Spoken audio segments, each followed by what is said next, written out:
Hello guys, welcome to our channel. Episode की शुरुआत में जैंग्युक बुयुन से पूछता है कि तुम कौन हो।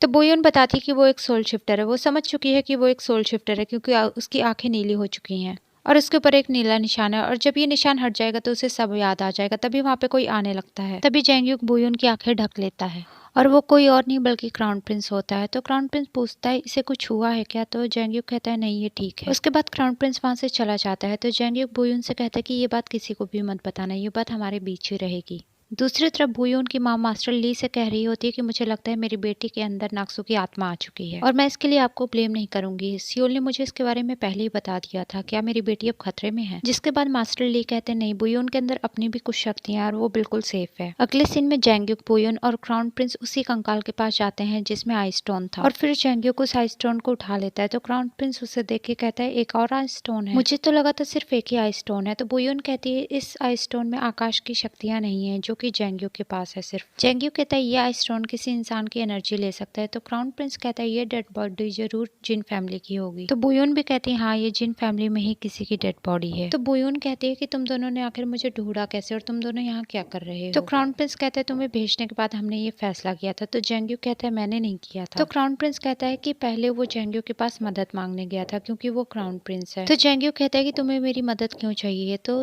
क्राउन प्रिंस कहता है कि जिम्यो के पास अनगिनत सोल शिफ्टर्स हैं, उसे उस बर्फीले पत्थर की जरूरत है। वो एक अलग ही ऑर्गेनाइजेशन बना रहा है और हमें उसे रोकना चाहिए। तो जैंग्युक कहता है ठीक है, लेकिन तुम जिम्यो का अगर साथ देते तो तुम बहुत ही बड़ी पावर हासिल कर सकते थे। तो जैंग्युक कहता है आखिर तुम ऐसा कर क्यों रहे हो। तो क्राउन प्रिंस कहता है अपने कछुए की वजह से। तो जैंग्युक कहता है कछुए की वजह से। तो क्राउन प्रिंस कहता है हाँ, मैंने उसे पढ़ना सीखा और उसे पढ़ के समझ में आया कि मुझे दुनिया की रक्षा करनी चाहिए। तो जैंग्युक कहता है अच्छा, तुमने कछुए की वजह से ऐसा सोचा। तो क्राउन प्रिंस काफी ज्यादा दुखी हो जाता है और अपने कछुए के खाली घर को देखने लगता है और क्राउन प्रिंस कहता है कि वो मुझे छोड़ के चला गया है। तो जैंग्युक आता है और उसके कंधे पे हाथ रख के उसे दिलासा देता है। जैंग्युक नॉर्थ फॉरेस्ट जाने वाला था और यही जिम्यो चाहता था, इसीलिए पाक जिन जैंग्युक को कहता है कि तुम कुछ टाइम यहीं रहो, तुम्हारे जाने के बाद जिम्यो कुछ ना कुछ गड़बड़ जरूर करेगा। तभी वहां से कुछ आवाजें आने लगती है और वहां से क्राउन प्रिंस निकल के आता है जो कि उन दोनों की सारी बातें सुन रहा था। क्राउन प्रिंस पाक जिन से कहता है कि हमें ऑर्डर है कि आप और पूरा सोंग्रिम जैंग्युक को सपोर्ट करें और इसमें मैं आपकी मदद करूंगा। क्राउन प्रिंस बताता है कि जिम्यो बुयोन की मदद से उस फायरबर्ड का इस्तेमाल करेगा। तो पाक जिन जैंग्युक से पूछता है कि क्या बुयोन जानती है कि तुम नॉर्थ फॉरेस्ट जा रहे हो। अगर तुम उसे बिना बताए गए तो उसे बहुत ज्यादा दुख होगा। तो जैंग्युक कहता है कि आप सही कह रहे हैं। तो क्राउन प्रिंस बताता है कि इसीलिए उसने बुयोन को उस दरवाजे के अंदर जाने दिया और जिम्यो को नहीं रोका ताकि उसे शक न हो जाए। और जिम्यो उसे बताता है कि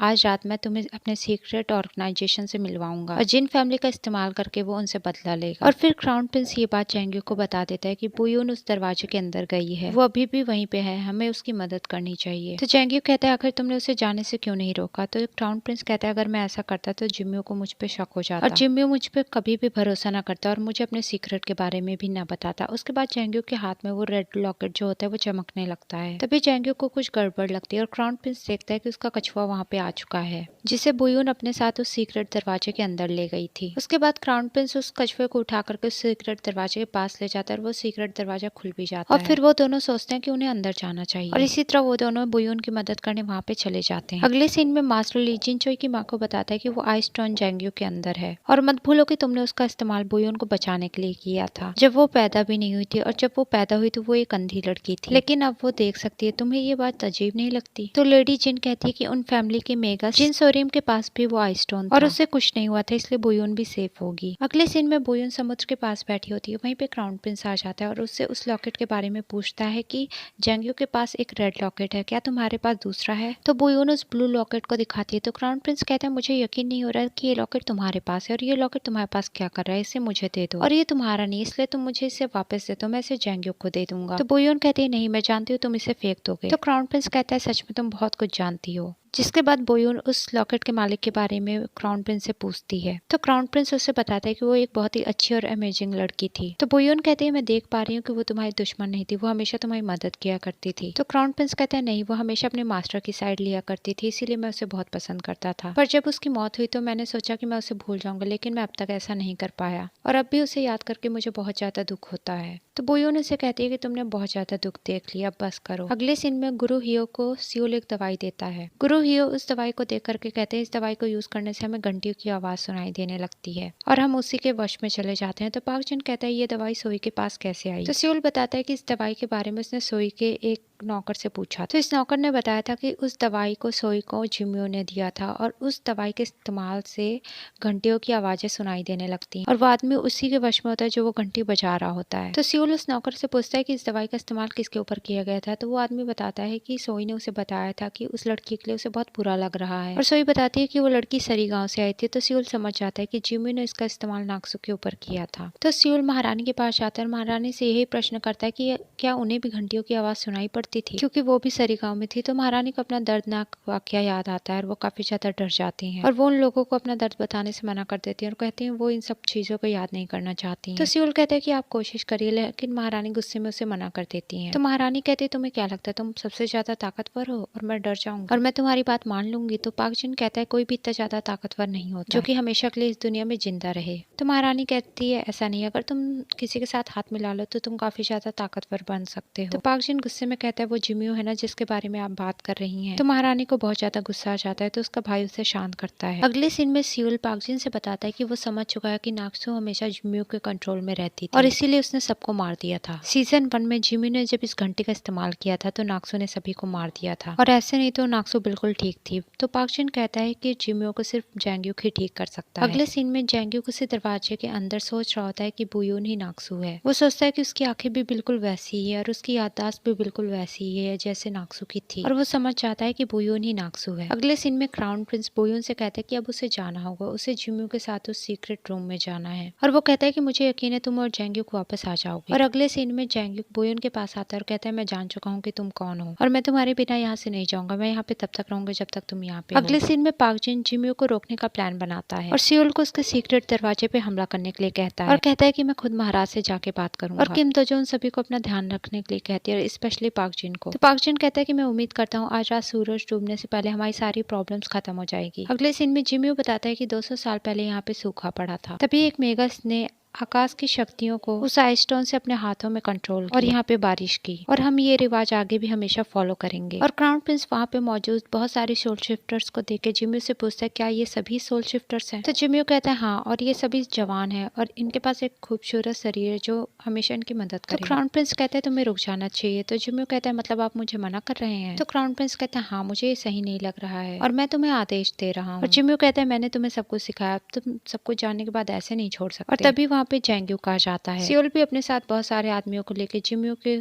कमरे की तरफ ही जा रहा होता है और क्राउन प्रिंस जिम्यो से कहता है कि वो तुम्हारा नहीं जैंग्युक का साथ देगा। और फिर सियोल के आदमी जिम्यो के आदमियों को मारने लगते हैं क्योंकि वो उन्हें रोक रहे थे। और जैंग्युक जिम्यो के सीक्रेट कमरे में जाने लगता है तो उसके बहुत सारे दरवाजे खुल जाते हैं और जैंग्युक अपने बहुत सारे रूप बना के हर दरवाजे के अंदर एक एक करके जाने लगता है और जिम्यो के सीक्रेट कमरे में तबाही मचने लगती है, चारों तरफ से धरती हिलने लगती है और एक ही मिनट में वहाँ के सभी सोल शिफ्टर्स गायब हो जाते हैं। और जैंग्युक वहाँ पे आ जाता है और वो जिम्यो को बताता है यहाँ पे 79 सोल शिफ्टर्स थे जिन्हें एक ही सेकंड में उसने सबको मार दिया और जिम्यो के पास एक भी सेना नहीं बची थी, इसलिए वो किसी पे भी हमला नहीं कर सकता था क्योंकि सारे के सारे मारे जा चुके। तो जैंग्युक कहता है मैं अकेला नहीं हूँ जिससे तुमसे बदला चाहिए और जिम्यो को वहाँ से जाने के लिए कह देता है और जिम्यो वहाँ से डरते डरते जाता है जिससे कि उस वक्त बर्फीले पत्थर की बहुत ज्यादा जरूरत थी। और जैसे ही जिम्यो कमरे के बाहर जाता है उसे कमरे के बाहर एक आइसस्टोन दिखाई देता है और वो उस आइसस्टोन को पकड़ने के लिए जैसे ही बाहर जाता है वो उसी दरवाजे के अंदर बंद हो जाता है जहाँ पे बुयोन गई थी और वो अंदर जाने के बाद समझ आता है कि जरूर यहाँ पे एक बर्फीला पत्थर है क्योंकि उसने दरवाजे के बाहर एक बर्फीला पत्थर देखा था और उससे वो मिल भी जाता है। तभी वहाँ पे बुयोन आ जाती है और वो कहती है ये आइसस्टोन है ना। तो जिम्यो कहता है हाँ, तुम्हारे बारे में तो मैं भूल ही गया था। तो बुयोन उससे कहती है क्या मैं तुम्हारी मदद करूँ। तो जिम्यो कहता है नहीं, इसे सिर्फ जैंग यांग की फैमिली ही कंट्रोल कर सकती है। तो उसे याद आता है ये तो बुयोन है जो इसे कंट्रोल कर सकती है। तो कहता है ठीक है, तुम मेरी मदद करो। बुयोन भी अपनी शक्तियों की मदद से पहले उस आइसस्टोन को हवा में उड़ा देती है और उसके बाद उसे काला कर देती है और वो आइसस्टोन खत्म हो जाता है। उसके बाद जिम्यो की तबीयत खराब होने लगती है और वो कहता है मुझे क्या होने लगा है। तो बुयोन कहती है कि तुम भी एक सोल शिफ्टर की तरह ही मरोगे और तुम भी इतनी आसानी से नहीं मरोगे, तड़प तड़प के ही मरोगे। और बिल्कुल वैसा ही हो रहा था। तो जिम्यो कहता है कि तुमने मेरे साथ ऐसा क्यों किया। तो बुयोन कहती है शायद तुम भूल गए हो मास्टर। और जिम्यो समझ जाता है कि ये लड़की नाक्सु है।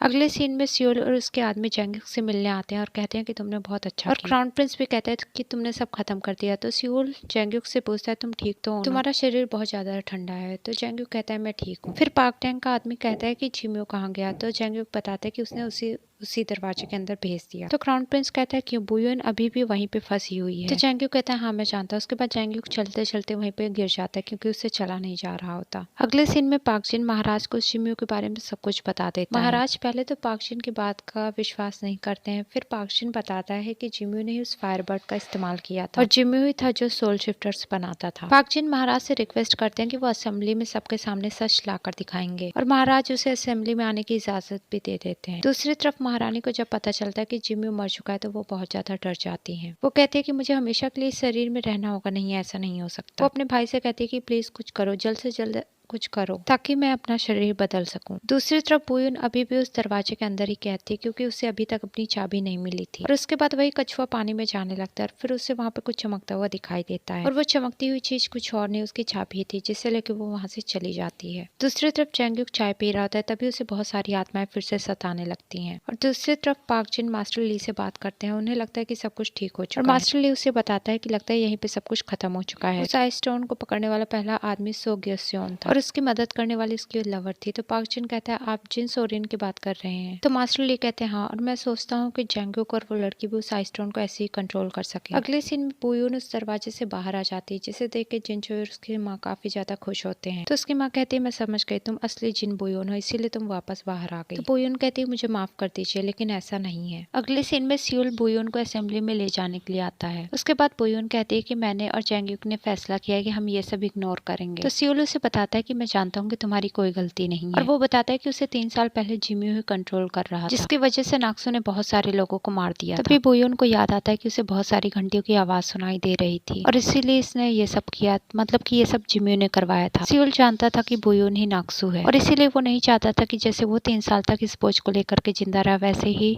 नाक्सो भी इस बोझ को लेकर के जिए। वो उसे मनाता है कि वो असेंबली में जाए और सबको सच बताए। अगले सीन में किम दोजो जैंग्योक से पूछती है क्या वो सच में नॉर्थ फॉरेस्ट जाना चाहता है। तो जैंग्योक कहता है हाँ, और इसलिए मैं आपकी शादी में भी नहीं आ सकता, इसलिए मुझे माफ कर दीजिए। तो जैंग्योक कहता है लेकिन मैं चाहता हूँ आप अपनी शादी में सबसे सुंदर औरत दिखे। तो किम दोजो कहती है ठीक है, मैं तुमसे प्रॉमिस करती हूँ मैं सबसे ज्यादा सुंदर औरत दिखूंगी। अगले सीन में पाक जिन और किम दोजो को लग रहा होता है कि सब कुछ ठीक हो चुका है, इसलिए वो दोनों तय करते हैं कि असेंबली पूरी हो जाने के बाद वो दोनों शादी करेंगे और फिर वो दोनों एक दूसरे से प्रॉमिस भी करते हैं। और दूसरी तरफ सियोल भी जैंग्योक से पूछता है क्या वो सच में नॉर्थ फॉरेस्ट जाना चाहता है।